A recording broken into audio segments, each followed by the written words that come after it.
Bienvenido al taller de electrónica básica del CEDIM. En esta segunda sesión vamos a ver lo que son algunos circuitos básicos, los tipos de corriente eléctrica y las aplicaciones del multímetro. Pero antes vamos a repasar lo que hicimos la clase pasada, la sesión pasada, el encendido de LED del final. Vimos este circuito simple. Tenemos la fuente de voltaje, el LED, la resistencia, y con la fórmula que ya teníamos acá y los cálculos, nos queda que la intensidad es 14.89 miliamperes. Acá pueden ver la fórmula. Aquí le tienen el dibujo de la fórmula. Vemos que acá vemos el circuito ya más generalizado. Y bueno, ¿qué es lo que pasaría si no tenemos solo un LED? ¿Qué pasa si tenemos más de un LED? Por ejemplo, como en este dibujo de acá. Acá tenemos LEDs en serie.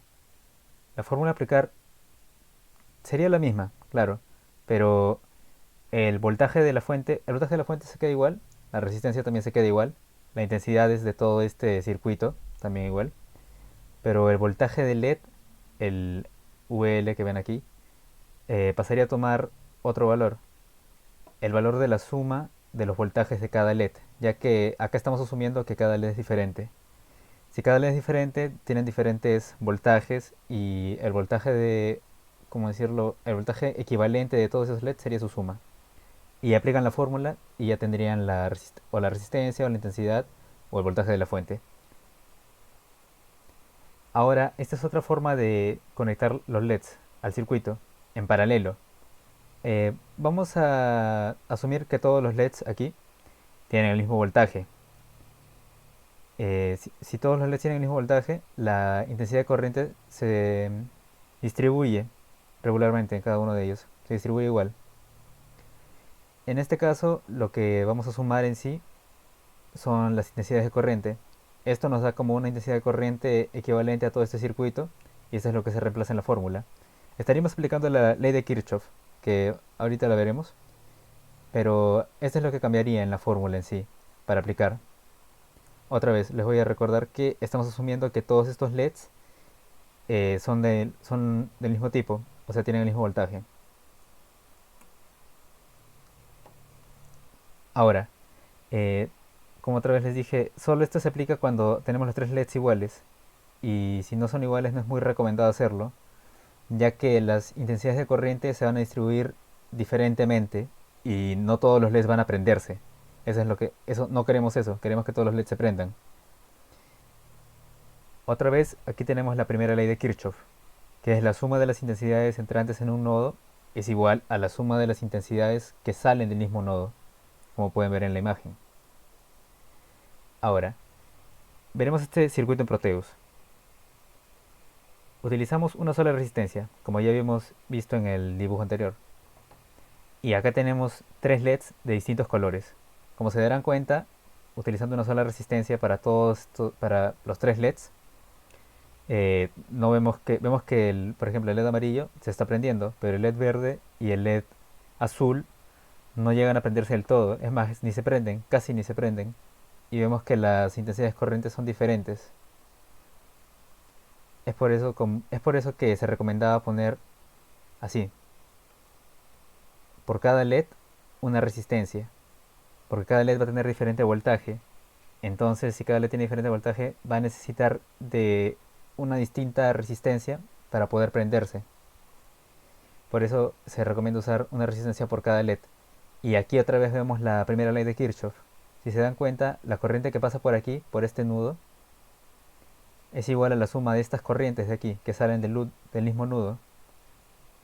Si hacen un cálculo rápido, pueden sumar estos tres de aquí y se darán cuenta que sale lo mismo de aquí. Ahora, se preguntarán, ¿por qué nos importa bastante controlar un LED? Es porque cuando estemos más adelante, ya en Arduino, y cuando ya dominen también la programación, se darán cuenta que si controlas un LED con Arduino o con cualquier otro módulo, puedes controlar lo que sea. Se te hará más fácil, es un buen punto de inicio. Es por eso que nos importa bastante que tengan esta base. Ahora, hablando de Proteus y todos esos programas de simulación que estaremos usando, Seguro se habrán dado cuenta, si han visto esta imagen, el error, que la intensidad de corriente que ven en este circuito es mayor de 20 miliamperes. ¿Eso qué significa? Que el LED se debería haber quemado, porque acá pueden ver que tiene 66 miliamperes. Ahora, ¿por qué no se quemó? Bueno, la respuesta es simple. Es porque Proteus no simula LEDs quemándose. Pero hay otros programas que sí. Por ejemplo, Tinkercad, que es otra plataforma, que también la pueden usar. Pero claro, en este curso nos estamos centrando un poco más en el Proteus. Pero como pueden ver aquí, en el Tinkercad, acá sí simula que el LED se está quemando. Así que bueno, eso sería algo a recordar. Ahora es tu turno de hacer tu propia simulación en Proteus. Un circuito simple de un LED, como los que habíamos visto. En las siguientes diapositivas vamos a ver cómo se buscan los componentes, pero me gustaría mostrarles también cómo pueden abrir un archivo, dado que no lo hemos hecho antes. Bueno, aquí estamos en el Proteus y para abrir un nuevo proyecto hacemos clic aquí en New Project, una nueva simulación. Quitamos esto de aquí, ponemos el nombre que queramos a nuestra simulación. Yo voy a poner practicando sesión 1. Hacemos clic en Next, Next, Next, Next y Finish. Y bueno, aquí hacemos clic en el espacio en blanco para abrir las librerías. Acá buscan sus componentes. Por ejemplo, vamos a buscar el resistor. Resistor, y aquí está. Doble clic y les aparece aquí, como si estuviera guardado. La fuente de voltaje se busca como V-Source. Así que a ver, buscando. Aquí está. Doble clic, acá les aparece guardado. Ok. Y bueno, aquí ya tenemos los dos componentes. Para ubicarlos aquí hacemos clic así. Hacemos un clic y otro clic para ubicarlo. Clic para moverlo todo y clic para ubicarlo. Y las conexiones se hacen con clic y mover el mouse nada más. Clic y mover el mouse, mover el mouse, mover el mouse y ya está.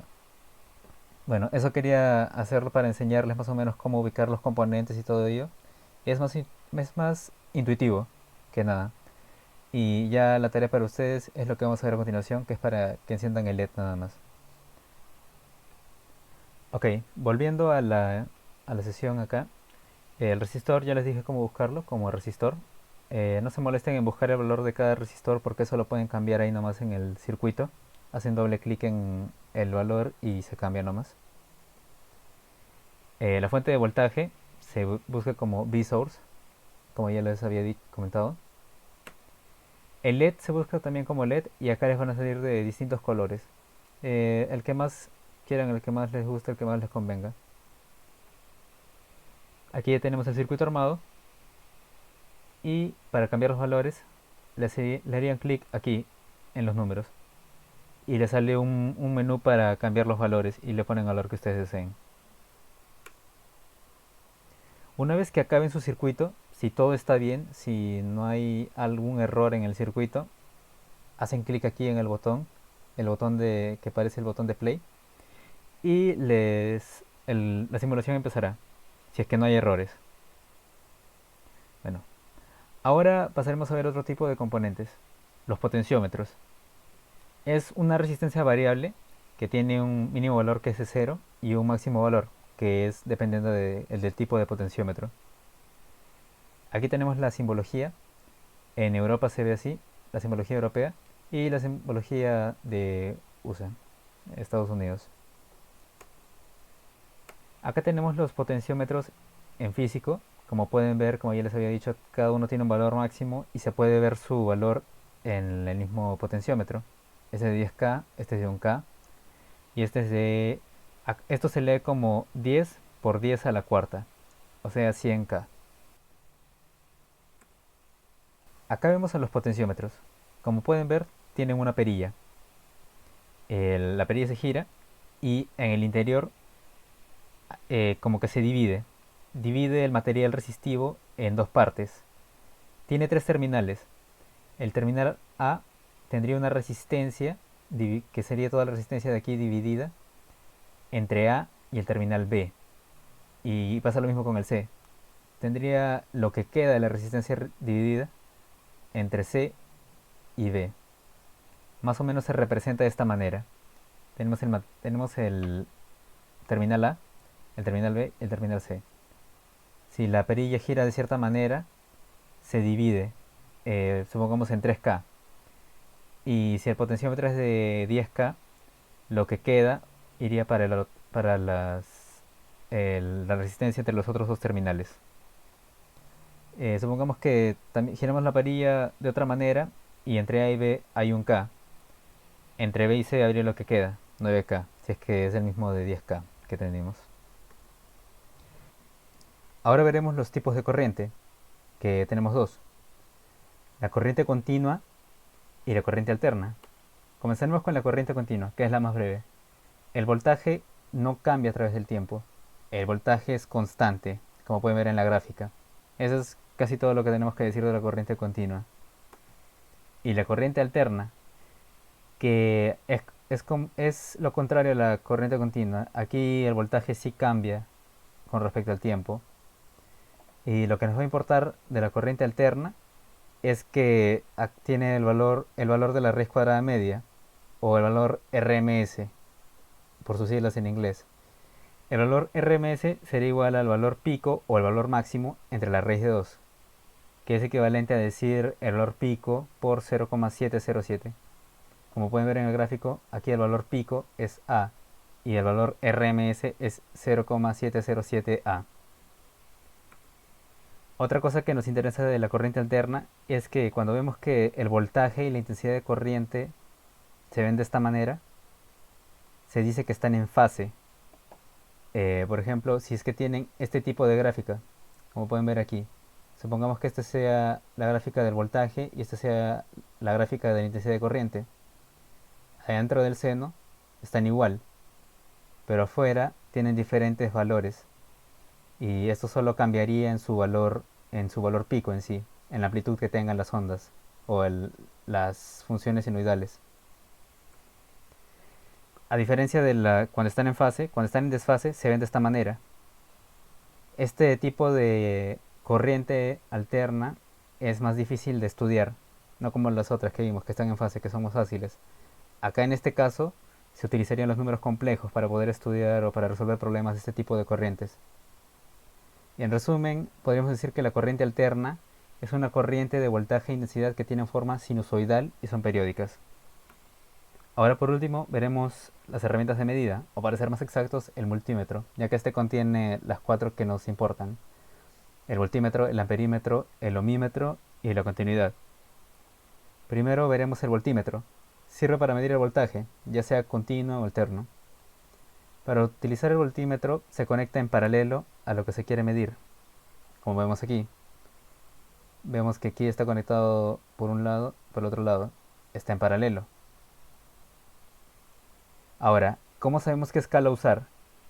Si queremos utilizar corriente alterna, nos ubicamos aquí, en este signo que vemos aquí.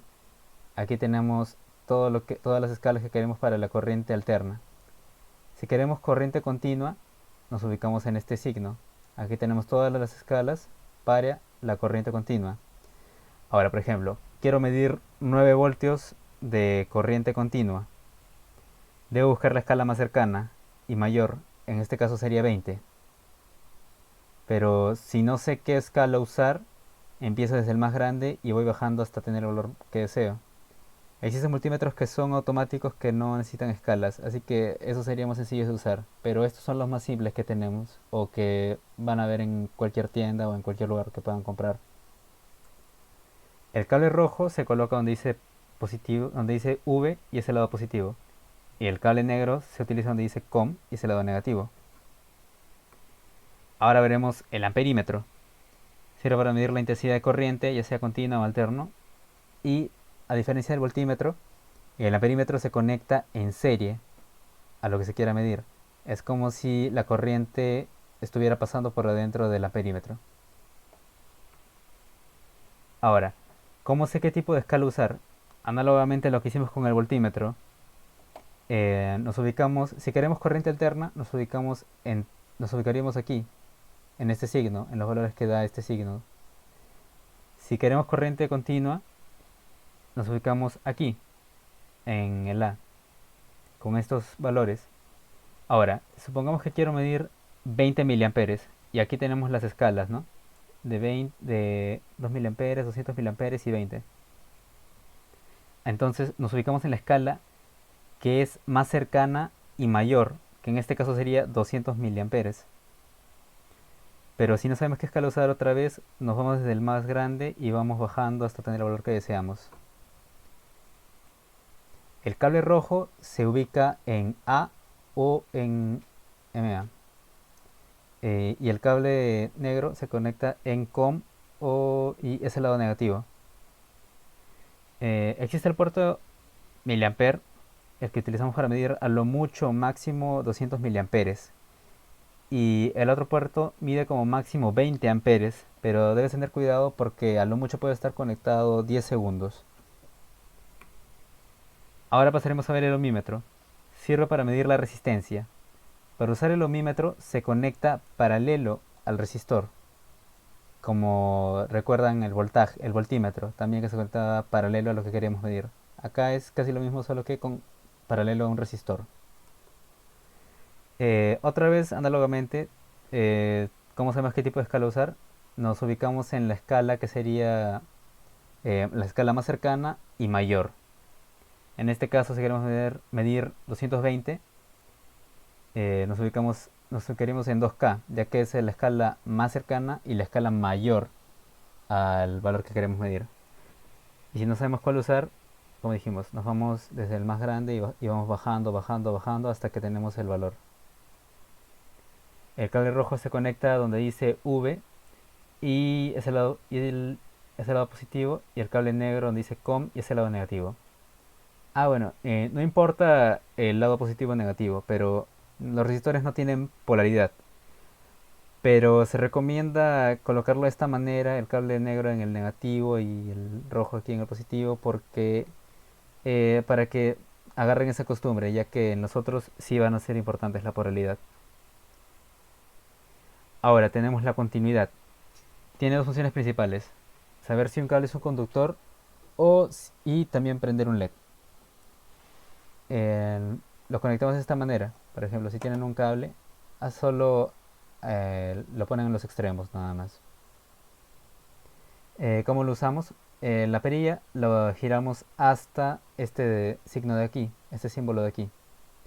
Si el cable tiene continuidad, va a emitir un sonido, el multímetro va a emitir un sonido.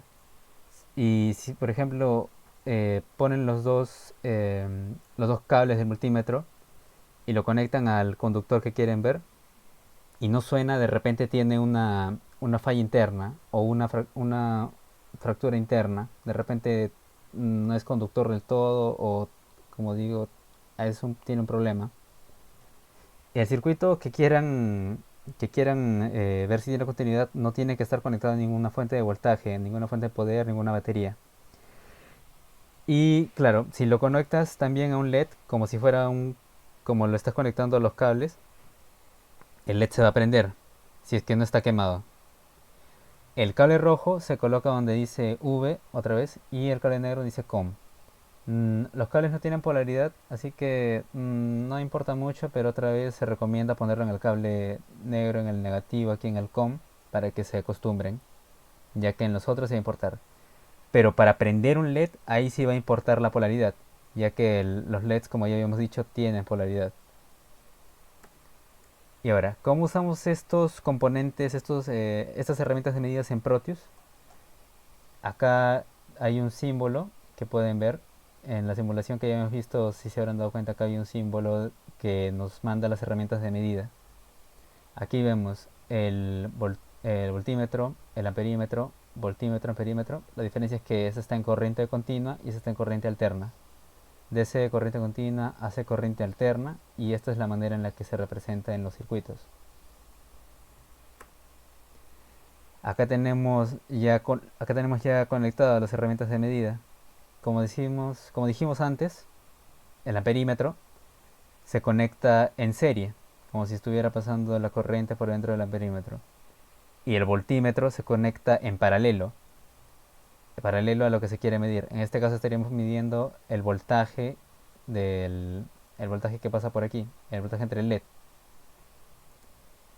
Ahora, si le das doble clic, por ejemplo, aquí donde dice miliampere, donde dice voltios, se puede cambiar la escala. A veces no queremos medirlo en esa escala o se ve un número muy pequeño y se nos hace más fácil ponerlo de repente en miliampere, microampere o kilovoltios o milivoltios, dependiendo dependiendo de la escala que quieran. Y por último, algo que no está en la librería que hemos visto, donde está el amperímetro y el voltímetro, es el ohmímetro. El ohmímetro lo tienen que buscar en las librerías donde buscamos el resistor, donde buscamos la fuente de voltaje. Lo buscan como ohmmeter. Y claro, al igual que el amperímetro y el voltímetro, esto se puede cambiar a conveniencia. Harían clic aquí y solo le cambian la escala.